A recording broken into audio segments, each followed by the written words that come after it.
오늘은 본문 말씀을 가지고 여자 말을 잘 들으면 자다가도 떡이 나온다. 예. 벌써 은혜를 다 받으셨어요? 예. 여자 말을 잘 들으면 자다가도 떡이 나온다. 근데 모든 여자는 아닙니다. 예. 다 해당되는 게 아닙니다. 예. 오늘 결말을 보면 어떤 여자구나라는 것을 알게 되십니다.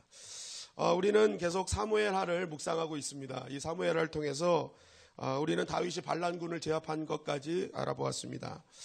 이제 반란군을 제압해서 이제 남은 것은 다윗을 예루살렘 궁에 이제 귀환시키는 것. 이것이 너무나 중요한 일이었습니다. 그래서 이제 예루살렘으로 귀환하는 일이 이제 시작됩니다. 그런데 이 귀환하는 길에 유다 지파와 그 외 지파가 싸우는 일이 발생합니다. 이 다윗 왕을 무슨 일로 싸우게 되죠?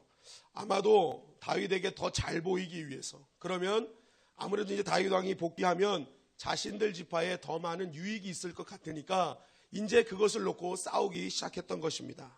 그런데 모든 판세가 이 유다 지파 쪽으로 가는 거예요. 유다 지파 말이 더 강한 거예요. 그러니까 19장 하반 마지막 말씀이 그거잖아요. 유다 지파 말이 더 강하니라.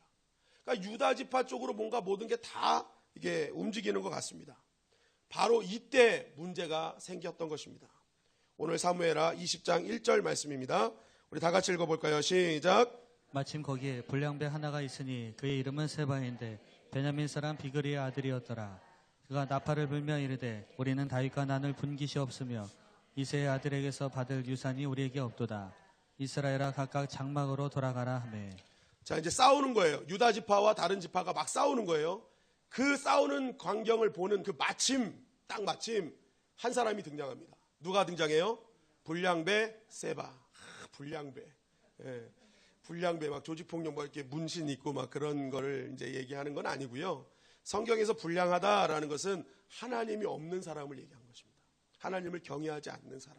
어떤 그런 것들을 많이 통칭이 됩니다. 그래서 엘리의 아들들은 불량자라 그러잖아요. 엘리의 아들은 불량자라. 그러니까 불량이라는 말씀 이미 하나님이 없으면 불량한 거예요. 불량한 겁니다. 바로 그러한 이제 불량배 세바가 탁 등장합니다. 그런데 이 불량배 세바는 베냐민 지파였습니다. 그러니까 사울 왕을 배출한 지파였어요.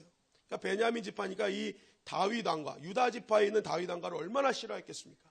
그러니까 이 싸우는데 모든 판세가 이 유다 지파 쪽으로 향하니까 화가 난 거예요. 야, 이거 보니까 우리가 보니까 이거는 우리에게 넘어올 나눌 분깃이 없다. 우리한테 올 것 없는, 우리의 몫은 없는 것 같다. 이새의 아들을 통해서 우리가 얻을 게 없는 것 같다 하면서 야, 우리 그냥 각자 여기 다윗 따라가지 말고 우리끼리 살자라고 이 세바가 외쳤던 것입니다.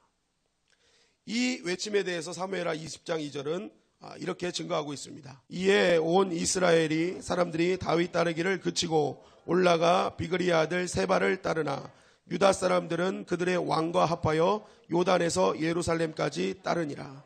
자, 이 세바의 외침에 사람들이 다윗을 따르던 길을 멈추고 누구를 따르시겠어요? 세바를 따르기 시작했던 것입니다. 그러니까 사람들 마음속에는요, 아직까지 풀리지 않는 무엇인가가 있었던 거예요. 다윗 왕에 대한 불만이 있을 수 있고요. 하여튼 무엇인가 불만이 있었어요. 그러니까 이 얘기를 듣고 그래? 우리 이럴 바에는 우리가 다윗 왕을 따를 필요 없지 하고 이제 유다 지파와 다른 지파가 갈라지게 되는 일이 벌어진 것입니다. 이것은 무엇을 의미합니까? 또다시 반란의 조짐이 보였던 것입니다. 지금 다윗은 왕권을 회복하고 이제 하나님의 나라를 좀 더 세워보기 위해서 왕으로서 귀환하는 이 시기에 하필이면 이러한 일들이 벌어지게 되었던 것입니다. 특별히 이 일은 다윗 왕 입장에서는 더 큰 문제였습니다. 왜냐하면 압살롬은 그래도 누구예요? 자기 아들이잖아요. 아들이니까 뭐 반란이 일어나서 어떻게든지 뭔가 한번 해결할 수 있는 기미가 생길 수 있잖아요. 그런데 지금의 반란의 주인공은 누구예요? 유다 지파와 적의 관계에 있는 베냐민 지파 사람, 특히 하나님을 모르는 불량자 세바가 일으킨 반란이었던 것입니다. 그러니까 다윗 입장에서 이게 걱정이 되지 않을 수가 없는 거예요. 이거 큰일 났다. 이거 베냐민 지파 저 사람 세바가 만약에라도 반란을 일으켜서 문제가 되면 이거 큰일 나겠다. 그래가지고 이 다윗 왕이 예루살렘에 오자마자 어떤 일을 하는지 사무엘하 20장 4절 5절 말씀이 증거합니다. 다 같이 읽겠습니다. 시작. 왕이 아마사에게 이르되 너는 나를 위하여 3일 내로 유다 사람을 큰 소리로 불러 모으고 너도 여기 있으라 하니라. 아마사가 유다 사람을 모으러 가더니 왕이 정한 기일에 지체된지라. 자, 왕이 가자마자 아마사를 부릅니다. 아마사가 누구냐? 장군이에요, 장군. 장군인데 약점이 있어요. 압살롬에게 붙었던 장군이에요. 근데 사무엘하 19장에서 압살롬이 제압되면서 이 아마사를 풀어주겠다고 얘기합니다. 그리고 다시 복귀시켜주겠다고 얘기를 한 거예요. 그러니까 오자마자 이제 아마사에게 그런 일이 있었으니까 약속을 지키기 위해서 이제 아마사를 부릅니다. 그리고 너 3일 내로 가서 유다 사람들을 모아라. 유다의 군사들을 모아라. 그래서 당장 세바를 따라가서 그 세바를 죽여라 라고 했던 것입니다. 그런데 아마사가 유다 사람들을 모으러 막 다니는데 모아지지 않는 거예요. 왜 그랬을까? 그 이유는 다른 것이 아니라 아마사는 아까 말씀드린 대로 누구한테 잠깐 붙었었어요? 압살롬. 압살롬에게 붙었던 사람이었기 때문에 유다 지파, 다윗을 옹호하는 지파에서 사람을 모으는 게 쉬운 것이 아닙니다. 어떤 영향력도 없고 또 저 사람이 왜 사람을 모으지? 또 뭔가 있는 거 아니야? 라는 의심을 받고 있었던 그런 상황이었던 것이죠. 그러니까 이 다윗이 정한 기일에 사람을 모으지 못했던 것입니다. 사무엘하 20장 6절 7절 말씀입니다. 한 절씩 읽겠습니다. 다윗이 이에 아비새에게 이르되 이제 비그리 아들 세바가 압살롬보다 우리를 더 헤아리니 너는 내 주의 부하들을 데리고 그의 뒤를 쫓아가라. 그가 견고한 성읍에 들어가 우리들을 피할까 염려하노라 하며. 요압을 따르는 자들과 그렛 사람들과 블렛 사람들과 모든 용사들이 다 아비새를 따라 비그리의 아들 세바를 뒤쫓으려고 예루살렘에서 나와. 자, 이제 다윗은요, 아까도 말씀드렸지만 베냐민 지파, 자기와 원수된 지파의 사람이 반란을 일으켰기 때문에 급해진 것입니다. 이거 빨리 제압해야 되는데, 이거 지체했다가 사람을 모으면 우리가 더 위험해질 텐데, 그리고 어디 성읍에 숨어버리면 앞으로 염려거리가 될 텐데 라고 생각한 거예요. 그래서 요압의 동생 아비새 장군을 부릅니다. 지금 아마사가 아무것도 못하니까 아비새를 부르는 거예요.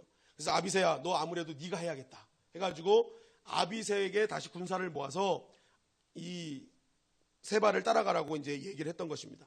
그래서 이제 요압을 따르는 자들, 그렛 사람들과 블렛 용병들까지 다 아비새를 따라서 세바를 이제 쫓으려고 예루살렘으로 나오게 되었던 것입니다. 사무엘하 20장 8절 10절 말씀입니다. 한 절씩 교독하시겠습니다. 기브온 큰 바위 곁에 이름에 아마사가 맞으러 오니 그때에 요압이 군복을 입고 띠를 띠고 칼집에 꽂은 칼을 허리에 맸는데 그가 나아갈 때에 칼이 빠져 떨어졌더라. 요압이 아마사에게 이르되 내 형은 평안하냐 하며 오른손으로 아마사의 수염을 잡고 그와 입을 맞추려는 체하매. 아마사가 요압의 손에 있는 칼은 주의하지 아니한지라. 요압이 칼로 그의 배를 찌르매 그의 창자가 땅에 쏟아지니 그를 다시 치지 아니하여도 죽으니라. 요압과 그의 동생 아비새가 비그리 아들 세바를 쫓을세라고 되어 있습니다. 자, 그렇게 해서 출동한 이 군대가 기브온쯤에 머물렀을 때 아마사가 등장합니다. 아마사가 왜 여기서 만나게 됐는지는 설명하지 않고 있는데 아마도 군사를 계속 모으다가 이제 이 이스라엘 군대가 출정했다는 소식을 듣고 유다 군대가 출정했다는 소식을 듣고 합쳐진 곳이 기브온이 아닐까 생각이 돼요. 그런데 이때 요압이 또 등장합니다. 여러분 신기하죠? 요압이 원래 다윗의 총사령관이었어요. 그런데 아마사를 부르고 아비새를 부를 동안 요압은 부르지 않아요. 다윗이. 왜 그랬을까? 그 이유는 이 요압이 압살롬을 좀 잘 부탁한다라고 하면서 이 다윗이 마음을 다해 부탁을 했잖아요. 그런데 요압이 어떡합니까? 그 나무에 걸렸다는 얘기를 듣고 군대를 동원해서 완전히 잔인하게 죽여버리잖아요. 그러니까 이 다윗의 마음속에는 요압을 향한 분노가 좀 있었던 거예요. 그러니까 너는 좀 있어라. 너는 좀 근신해야 돼. 하면서 이제 요압을 좀 멀리 떨어뜨려 놓은 것입니다. 그 자리를 이제 아마사가 나오고 아비새가 그 자리를 이제 대신해서 하고 있었던 것입니다. 근데 아비새는 요압의 동생이에요. 그러니까 큰 문제가 없어요. 근데 아바사는 사촌 동생이긴 해요. 이종 사촌이에요. 그런데 이 아마사는 압살롬에게 붙었던 사람입니다. 그러니까 요압 입장에서는 배신자예요. 그리고 내 자리를 탐하는 나쁜 사람인 거예요. 그러니까 요압이 어떡합니까? 이 아마사가 맞이하는 걸 보고 이제 슬쩍 나가는 거예요. 나가서 이 상황이 이런 겁니다. 칼이 떨어졌다고 하는데 주석에 보면은 칼을 일부러 떨어뜨렸다라고 얘기합니다. 떨어뜨리는 척한 거예요. 그 다음에 이제 칼을 줍는 척하면서 이제 인사를 같이 하는 거예요. 내 형은 평안하냐라고 물으면서 이제 그 수염을 이렇게 이제 치우는 것은, 수염을 잡은 것은 인사를 하기 위한 준비 동작이었기 때문에 의심을 할 수가 없는 상황이었다고 얘기합니다. 그런 상황에서 이제 인사를 하면서 칼을 잡고 그대로 잔인하게 찔렀습니다. 얼마나 잔인하게 찔렀느냐, 창자가 다 쏟아졌어요, 그 자리에서. 그리고 더 치지 아니하여도 죽는 순간까지 온 겁니다. 그러니까 굉장히 요압이 잔인하게 아마사를 죽였던 것입니다. 이 요압의 특성은요, 권력욕이 굉장히 강하죠. 나중에 열왕기상으로 넘어가면 아도니아한테 붙잖아요. 아도니아가 또 다윗 왕의 아들이 아도니아가 또 반란을 일으키니까 그 아도니아가 뭔가를 잡을 것 같으니까 요압이 아도니아에게도 붙습니다. 그러니까 이 권력욕 앞에는 꼼짝 못하는 그런 인간이죠. 그러니까 지금 자신의 자리를 빼서 어떻게 이럴 수 있어 하면서 이렇게 아마사를 찔러 죽였던 것입니다. 사무엘하 20장 11절 13절 말씀입니다. 한 절씩 교독하시겠습니다. 요압의 청년 중 하나가 아마사 곁에 서서 이르되 요압을 좋아하는 자가 누구이며 요압을 따라 다윗을 위하는 자가 누구냐 하니, 아마사가 길 가운데 피숙에 놓여 있는지라 그 청년이 모든 백성이 서 있는 것을 보고 아마사를 큰 길에서부터 밭으로 옮겼으나 거기에 이르는 자도 다 멈추는 서는 것을 보고 옷을 그 위에 덮으니라. 다 같이 읽겠습니다. 아마사를 큰 길에서 옮겨가매 사람들이 다 요압을 따라 비그리의 아들 세바를 뒤쫓아가니라. 자, 보시면 이게 무슨 말이냐면, 이 아마사가 잔인하게 죽은 현장을 그대로 두고 이제 한 사람이 외칩니다. 요압을 따르라, 다윗을 따르라. 딱 하니까 사람들이 이 현장을 보니까 이 요압을 안 따르면 잔인하게 죽을 것 같은 거예요. 야, 이건 죽겠구나. 이거 안 따르면 죽겠구나. 그래가지고 그때 어떻게 되는 거예요? 13절 하반절에 보니까 다 요압을 따라 세아바를 쫓아가게 되었던 것입니다. 요압의 자리를 넘보는 아마사를 죽이면서 요압이 자기 자리를 차지하는 그러한 모습을 보여주고 있는 거예요. 자, 우리는 여기까지 이 문문을 통해서 우리는 한 가지 짚고 넘어갈 것이 있습니다. 여러분, 요압이 아마사를 죽이는 이 사건, 세바로 시작한 반역의 시각에서 요압이 아마사를 죽이는 이 사건으로 옮겨지는 것을 통해서 하나님께서 우리에게 전하고자 하는 메시지는 무엇이냐? 그것은 다윗에게 진정으로 위험을 주는 세력은 세바, 외부의 세력도 있지만 실제적으로는 왕의 뜻을 거역하고 있는 누구예요? 내부의 세력. 요압도 적이 될 수 있다는 거예요. 위험의 요소임을 말하고 있는 것입니다. 결국 우리의 그런 영적인 전쟁은 외부의 적도 있지만 우리 안에 있는 내부의 적을 먼저 이길 수 있어야 된다는 것입니다. 우리는 신앙생활을 하면서 자꾸만 외부적인 적에만 우리가 신경을 써요. 마귀 역사라고 그러고 귀신 역사라고 그러고. 여러분, 그래서 나온 말이 귀신이 고칼 노릇입니다. 귀신이 고칼 노릇. 왜냐하면 난 한 적이 없는데 자꾸만 기독교인들이 귀신이 했다 그러는 거예요. 그러니까 귀신이 아우 이거 고칼 노릇이라고 미치겠다 그러는 거예요. 자기들은 가만히 있었는데 본인들이 잘못했으면서 귀신 역사라고 귀신 탓을 돌리는 것입니다. 여러분, 산상수훈 한번 보세요. 예수님이 첫 설교에서 말씀하시는데 예수님의 핵심은 무엇입니까? 너의 안의 것을 먼저 정리해야 된다는 거죠. 심령이 가난한 자, 애통하는 자, 의에 줄이고 목마른 자, 긍휼히 여기는 자, 온유한 자, 마음이 청결한 자. 외부 전쟁에 대해서 얘기 안 하세요. 너 심령 속에 있는 너 그 내부를 먼저 청소해라. 네 안에 먼저 중요하다라는 것을 강조하시죠. 엘리야가 갈멜산에서 850대 1의 싸움을 준비합니다. 여러분, 이 전쟁을 준비하면서 엘리야가 가장 먼저 했던 것이 무엇일까요? 열왕기상 18장 21절 말씀을 우리 다 같이 읽겠습니다. 시작.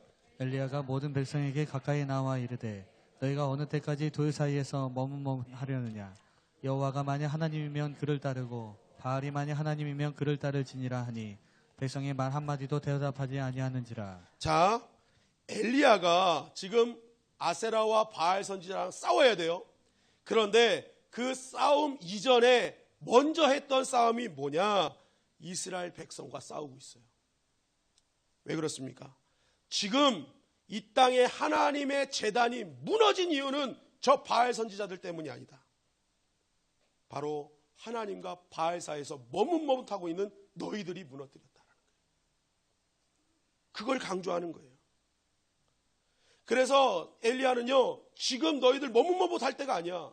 너희들 영적으로 강건해져야 돼. 그래야 앞으로도 어떠한 세력이 와도 하나님의 제단은 무너지지 않아 라는 거죠. 너희들이 그 내적인 것을 제대로 하지 않는 이상은 하나님의 제단은 또 무너질 거야. 그러니까 이 엘리야는 어떡합니까? 외부의 적과 싸우기 전에 내부를 단속하고 있는 것입니다. 이렇게 백성들의 내부적인 영적인 단결을 호소한 다음에 어떡합니까? 그 뒤에 이 바알 선지자 아세라 선지자와 싸우러 나가는 것입니다. 여러분, 우리도 마찬가지 아닙니까? 여러분, 우리도 신앙생활을 하면서 자꾸만 외부의 적으로만 눈을 돌리면 우리는 회복될 수가 없어요. 먼저 우리가 싸워야 될 적은 내 안에 있음을 우리는 기억해야 되는 것입니다. 내 안에 있다. 내 안에 하나님과 가까워지지 못하게 하는 그 죄성, 그 악한 것, 그거 해결하지 못하면 우리는 언제든지 제단이 무너질 내 안에 있는 하나님의 제단은 무너질 수밖에 없다는 것입니다. 여러분, 교회도 마찬가지죠. 교회의 적은 외부에 있지 않고 우리에게 있는 것입니다. 우리는 자꾸 교회를 핍박하는 자들을 적으로 간주합니다. 교회와 다른 종교들, 기독교 아닌 다른 종교들을 적으로 간주합니다. 이단들을 적으로만 간주합니다. 물론 이단들은 적일 수 있어요. 적이에요. 틀린 말은 아닙니다. 그러나 한번 생각해 보십시오. 그들이 왜 공격해오고 왜 도전해 올까요? 우리가 영적으로 그들과 싸울 준비가 안 돼 있어요. 그들이 공격할 수 있는 요소를 우리가 다 주고 있는 거예요. 진정한 하나님의 사람답게 서 있지 못하니까 그들은 언제든지 우리를 공격해 오고 있는 것입니다. 우리가 영적으로 실력을 갖추고 영적으로 더 충만해지면 외적인 무리들은 우리의 상대가 될 수 없는 것입니다. 우리가 영적으로 강건해지면 이 시대에 대하는 천주교다, 이 시대에 대하는 불교다, 이 시대에 대하는 이슬람교다라는 말이 사라지는 거예요. 이 시대에 대하는 십자가밖에 없다. 이 시대를 살리는 것은 교회밖에 없음을 선포할 수밖에 없는 것입니다. 그런데 내가 바른 믿음 안에 서 있지 못하니까 이런 외부의 세력이 자꾸만 우리를 공격해 오는 거예요. 그리고 무기력하게 당하고 있는 것입니다. 그러므로 우리가 싸워야 할 대상은 여러분 다 종교인들이 아니에요. 우리가 싸워야 할 대상은 이단도 아니에요. 먼저 누구랑 싸워야 돼요? 나랑 싸워야 돼요. 내 안에서 하나님을 하나님답게 섬기지 못한 그 모든 것들과 싸워 이겨나가야 되는 것입니다. 무너진 하나님의 제단을 수축해야 되는 거예요. 그럴 때 뭐예요? 외부의 적은 자연스럽게 없어지는 것입니다. 하나님이 역사하시기 때문에 그렇죠. 저는 적어도 우리 주님의 영광교회는요, 바깥에 있는 적들에게만 뭐라고 하지 않는 교회가 되길 간절히 바랍니다. 지금 바깥에 있는 적들이 우리를 공격해오면 내가 뭐가 문제가 있는가? 지금 혹시 내 안에 있는 하나님의 제단이 무너지고 있는 것은 아닌가? 내가 정말 하나님의 영이 충만해야 되는데 그 영이 사라지고 있지는 않은가? 우리가 먼저 바른 믿음 안에 서야 될 줄 믿습니다. 여러분, 우리의 신앙의 적은 외부에만 있는 것이 아니에요. 먼저 내부의 적을 다스릴 수 있어야 되는 것입니다. 사무엘하 20장 14절 15절 말씀입니다. 한 절씩 교독하시겠습니다. 세바가 이스라엘의 모든 지파 가운데 두루 다녀서 아벨과 벳마아가와 베림 온 땅에 이르니 그 무리도 다 모여 그를 따르더라. 이에 그들이 벳마아가 바벨로 가서 세바를 애우고 그 성읍을 향한 지역 언덕 위에 토성을 쌓고 요압과 함께한 모든 백성이 성벽을 쳐서 헐고자 하더니. 자, 이렇게 내적인 문제들이 계속 발생하고 있으니까 어떤 일이 벌어집니까?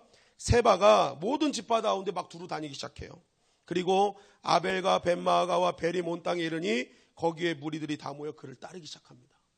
시간적 여유를 주는 거예요. 그러니까 이 문제가 생기기 시작했던 것입니다. 지금 이제 사진 한 장 보여주시면, 지도를 보여주세요. 이 빨간색 표시한 부분이 아벨과 벳마아가 지역입니다. 이게 납달리 지파인데요. 납달리 옆에 있는 것이 가운데가 갈릴리 해변입니다. 갈릴리 호수. 그러니까 굉장히 북쪽 최상단에 있는 거예요. 최상단 지역까지 이제 세바가 다 간 겁니다. 거기까지 올라가 버린 거예요. 예루살렘 이 밑에서부터 거기까지. 그러니까 엄청난 거리를 지금 세바가 모든 지파를 돌아다니면서 지금 세력을 규합하고 있는 그러한 모습을 보여주고 있는 것입니다.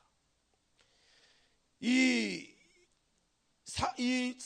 소식을 딱 들은 요압이 이거 큰일 났네. 지금 이러고 있을 때가 아니네 해가지고 이제 벤마아가 아벨 지역으로 이제 들어가게 됩니다.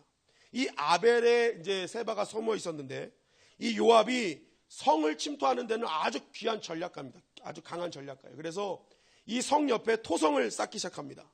그래가지고 성을 침투해서 들어갈 수 있게끔 만드는 작업을 한 거예요. 그래서 성을 침투해서 이제 세바와 그의 모든 세력을 완전히 다 치려고 이제 그렇게 준비하는 그때였습니다. 사무엘하 20장 16절 말씀입니다. 다 같이 읽겠습니다. 시작. 그 성읍에서 지혜로운 여인 한 사람이 외쳐 이르되 들을지어다 들을지어다 청하건대 너희는 요압에게 이르기를 이리로 가까이 오라 내가 내게 말하려 하노라 한다 하라. 자, 이제 성을 다 토성을 만들어서 이제 딱 들어가려고 하는 그때에 한 여인이 등장합니다. 이름은 소개되고 있지 않지만 그 여인의 특징은 아주 지혜로운 여인이었다는 거예요.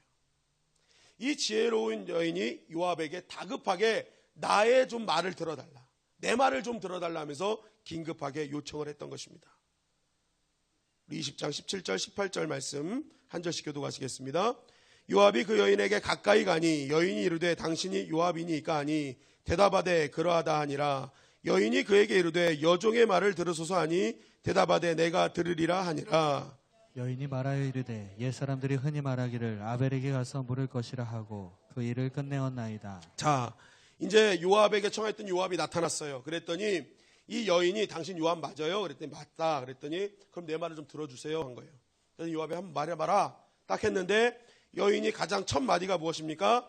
옛 사람들이 흔히 말하기를 아벨에 가서 물을 것이라 하고 그 일을 끝내었나이다 라고 말합니다. 여러분, 이 짤막한 한마디에는 어마어마한 것이 숨어 있어요. 이것은 당시 유대인들이 말했던 격언 중에 하나입니다. 그게 뭐냐면 이 아벨이라는 성에 굉장히 유능한 율법학자들이 많이 살았습니다. 랍비들이라고 하죠. 근데 랍비들 중에 성경을 하나님의 관점으로 해석하는 랍비들이 굉장히 많이 살았대요. 그러다 보니까 이 유대인들이 문제가 생기고 이스라엘 백성들이 문제가 생길 때마다 이 아벨성을 찾아갑니다. 그래서 내가 이런 문제가 있습니다. 이걸 어떻게 해결해야 됩니까? 라고 물어보면 이 안에 있는 랍비들이 하나님의 말씀은 이렇다. 그러니까 이것은 이렇게 하는 것이 더 좋은 것이고 이렇게 하는 것이 더 하나님께 영광을 돌리는 것이다 라고 해결을 해주는 거예요. 그러니까 이 당시의 유대 사람은요, 아벨에 가면 다 말씀으로 회복되고 치유되고 오는 그 장소가 아벨성이었던 것입니다. 아벨성. 그러니까 이 여인이 이렇게 얘기하는 거예요. 이곳은 하나님의 말씀이 살아있는 곳인데, 하나님의 말씀으로 생명의 역사가 일어나는 곳인데 왜 당신은 이것을 헐려하는가? 라고 하는 거예요. 사무엘하 20장 19절 말씀입니다. 다 같이 읽겠습니다. 시작. 나는 이스라엘에 화평하고 충성대장 중 하나이거늘 당신이 이스라엘 가운데 어머니 같은 성을 멸하고자 하신도다. 어찌하여 당신이 여호와의 기업을 삼키고자 하시나이까 하니. 자, 당신은 하나님의 기름 부은 왕의 충성스러운 부하인 것을 알고 있습니다. 그런데 뿐만 아니라 나 역시도 하나님이 택한 이스라엘 땅에 하나님의 충성된 자입니다. 그러면 하나님의 기름 부은 왕의 충성된 자, 이 땅 이스라엘 땅에 충성된 자라면 당신과 나는 신앙 고백이 같은 사람인데 어떻게 이 말씀을 가지고 있는 이 하나님의 기업을 무너뜨리려고 합니까? 이거 너무 잘못된 일입니다. 당신 지금 큰 잘못을 하고 있는 것입니다 라고 이야기를 하고 있습니다. 여러분, 이것이 얼마나 말씀에 위배되는 것인지 신명기 20장 10절 11절은 이렇게 증거하고 있습니다. 우리 다 같이 읽겠습니다. 시작. 내가 어떤 성읍으로 나아가서 치료할 때에는 그 성읍에 먼저 화평을 선언하라. 그 성읍이 만약 화평하기로 화답하고 너를 향하여 성문을 열거든 그 모든 주민들에게 내게 조공을 바치고 너를 섬기게 할 것이요. 자, 너희가 어떤 성읍으로 나아가려 치료할 때 먼저 해야 될 것이 뭐라는 거예요? 화평을 선언해라. 지금 요압 장군 당신은 피 보려고 하는데 그거 하나님 말씀에 위배되는 거 아닙니까? 하나님 말씀에는 화평을 선언하고 되어 있는데 그러면 그들이 그것을 화답해서 성문을 열어주고 알아서 바칠 텐데 당신은 왜 말씀을 어기려 하고 있습니까? 여러분, 아벨성이 진짜 말씀이 살아있는 성이었던 것 같습니다. 이렇게 말씀을 아니까 이 여인이 말씀대로 계속 이야기를 하는 것입니다. 하나님을 당신이 진정으로 믿는다면 이렇게 해서는 안 되는 것입니다. 사무엘하 20장 20절 21절입니다. 한 절씩 교독하시겠습니다. 요압이 대답하여 이르되 결단코 그렇지 아니하다. 결단코 그렇지 아니하다. 삼키거나 멸하거나 함이 아니니. 그 일이 그러한 것이 아니니라. 에브라임 산지 사람 비그리의 아들 그의 이름을 세바라 하는 자가 손을 들어 왕 다윗을 대적하였나니 너희가 그만 대주면 내가 이 성읍에서 떠나가리라 하니라.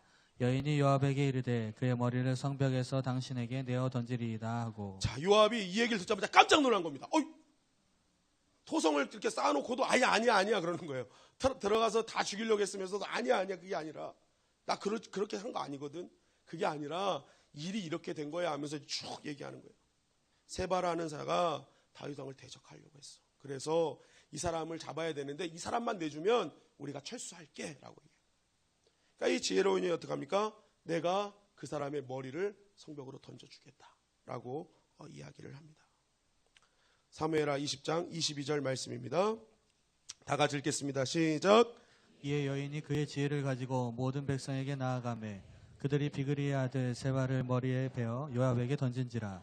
이에 요압이 나팔을 불매 무리가 흩어져 성읍에서 물러나 각기 장막으로 돌아가고 요압은 예루살렘으로 돌아와 왕에게 나아가니라. 자, 이 여인이 그 뛰어난 지혜를 가지고 결국 세바를 찾아내는 거죠. 세바를 찾아내서 그의 머리를 잘라서 요압에게 던져줍니다. 그래가지고 결국 요압이 승전과 나팔을 불면서 이제 다윗 왕으로 돌아오는 그러한 일이 있었다라고 성경은 말하고 있습니다. 여러분, 우리는 여기서 이 한 여인의 이 지혜가 얼마나 대단한지를 한번 보게 되죠. 이 여인은요, 엄청난 지혜와 신앙을 가진 여인이었습니다. 이 여인 한 여인으로 인해서 성 전체가 사는 역사가 일어났어요. 사는 역사가 일어났어요. 여자의 말을 잘 들어도 뭐가 생긴다고요? 떡이 생기는 거예요. 그런데 어떤 여자요?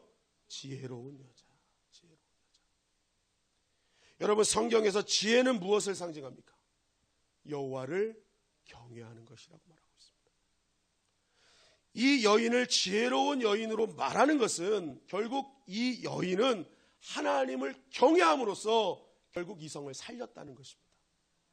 하나님을 경외하는 믿음으로 무장하니까 하나님이 이 여인을 통해서 이 성의 생명의 역사를 이루어 주셨음을 말하고 있는 것입니다. 여러분, 우리에게 맡겨진 성, 우리에게 맡겨진 삶의 모든 터전을 지키는 힘은 나로부터 나오는 것이 아닌 것입니다. 무엇으로 나오는 거예요? 여호와를 경외하는 것으로부터 나오는 것입니다. 우리가 여호와를 경외하는 지혜로 가득 찰 때에 하나님께서 하나님의 능력으로 사는 길로 연결시켜 주시는 것입니다. 오늘 새벽기도 사도행전의 시작도 주님이 뭐라고 하셔요? 성령이 임하시면 너희가 권능을 받을 것이다. 그리고 땅끝까지 갈 것이다. 너희가 땅끝까지 가서 끊임없는 사역을 감당할 수 있는 힘은 하늘로부터 내리는 것이다. 하나님이 주시는 것이다 라는 것이죠. 마찬가지로 내가 살 수 있는 모든 힘의 근원은 바로 여호와를 경외하는 것으로부터 시작되는 것입니다. 잠언서 31장 30절 31절 말씀입니다. 다 같이 읽겠습니다. 시작. 고운 것도 거짓되고 아름다운 것도 헛되나 오직 여호와를 경외하는 여자는 칭찬을 받을 것이라. 그 손의 열매가 그에게로 돌아갈 것이요 그 행한 일로 말미암아 성문에서 칭찬을 받으리라. 그대로 됐지. 그대로 돼. 고운 것도 거짓되고 아름다운 것도 헛되다. 다 지나가는 거예요.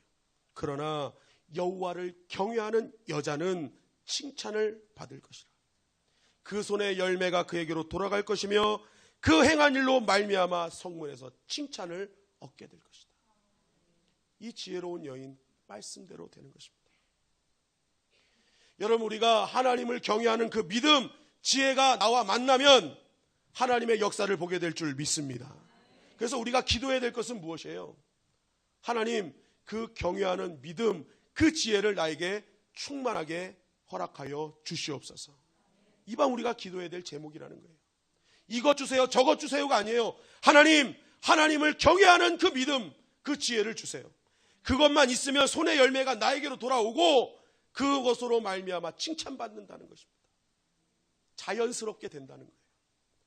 그러니까 우리가 똑똑한 사람은요, 굳이 이것 주세요, 저것 주세요 기도 안 하는 거예요.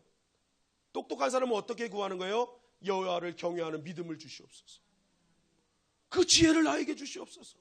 그럼 다 받는데. 그리고 그 지혜가 있으면 내 가정이 살고 자녀가 살고 나의 삶의 모든 터전이 사는 역사가 일어나는데 왜 그 기도 제목을 포기하려 하는 것입니까? 저는 우리 주님의 영광교회가 아벨의 성이 되기를 주님의 이름으로 간절히 축원합니다. 세상에 소문나는 거예요. 야 주님의 영광교회 가면 말씀으로 무장한 사람들이 거기 다 있대. 너의 고민과 너의 아픔들 그곳에 가면 만나는 사람마다 말씀으로 다 해결해 준대. 이거 아멘 크게 하셔야 되는데. 저 옆에 은혜교회에 계시는 분들이 오셨나 봐요. 주님의 영광교회 가면 말씀으로 다 해결된대. 이런 소문이 일어나야 되는 거 아니겠습니까? 성경에 정통한 자들이 있다. 정말 하나님의 지혜로 충만한 자들이 그곳에 있다. 여호와를 경외하는 자들이 있다. 여러분 오늘 이 밤에 지혜를 놓고 기도하시기를 주님의 이름으로 간절히 축원합니다. 지혜자매? 왜 고개를 숙이고 있어? 지혜를 달라고 했더니 고개를 숙이고 있어요. 지혜를 달라고 기도해야 돼요. 야고보서 1장 5절 말씀입니다. 다 같이 읽겠습니다. 시작. 너희 중에 누구든지 지혜가 부족하거든 모든 사람에게 후히 주시고 꾸짖지 아니하시는 하나님께 구하라. 그리하면 주시리라. 여러분 지금은 좀 부족해도 상관없어요. 그러나 오늘 주님 말씀하세요. 약속하세요. 하나님께 구하래요. 그러면 주실 것이다 말씀하고 있습니다. 여러분 지혜로운 사람은 여호와를 경외하기에 다른 사람을 아프게 하지 않고 다치게 하지 않습니다. 무고한 피를 흘리게 하지 않는 거예요. 오늘 이 여인 한 사람에 의해서 무고한 피를 흘릴 일을 다 멈추게 되었죠.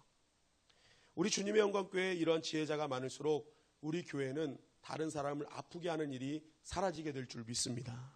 그게 지혜이기 때문에 그래요. 그것이 능력이기 때문에 그렇습니다. 그래서 우리 주님의 영광교회는 앞으로 지혜를 구해야 돼요. 하나님 지혜 주세요. 여호와를 경외하는 믿음을 주세요. 여러분 그 믿음을 통해서 우리 주님의 영광교회 오는 자들마다 생명과 흥왕의 역사가 일어나게 될 줄 믿습니다. 여러분 오늘 말씀은 다른 것을 말하는 것이 아니라 우리가 외부의 적과도 싸워야 되지만 먼저 내 안에 있는 내부의 적과 싸울 수 있어야 된다. 그것도 기억해야 된다. 우리가 자꾸만 외부의 적 탓으로만 돌리지 말고 내 안에 있는 것들과 처절하게 싸워서 이겨내라는 거예요. 그러면 외부의 적은 당연히 없어지는 거예요. 그리고 여호와를 경외하는 믿음, 지혜가 충만하기를 기도해야 됩니다. 말씀이 우선이 되고 기도가 우선이 되고 예배가 우선이 되는 여호와를 경외하는 자가 되게 하여 주시옵소서. 그럴 때 여러분 사는 역사가 일어나는 것입니다. 오늘 이 말씀 세바의 반역을 통해서 주님께서 오늘 우리에게 주시는 이 말씀 붙들고 이 밤도 승리하는 저와 여러분들이 되시기를 주님의 이름으로 간절히 축원합니다.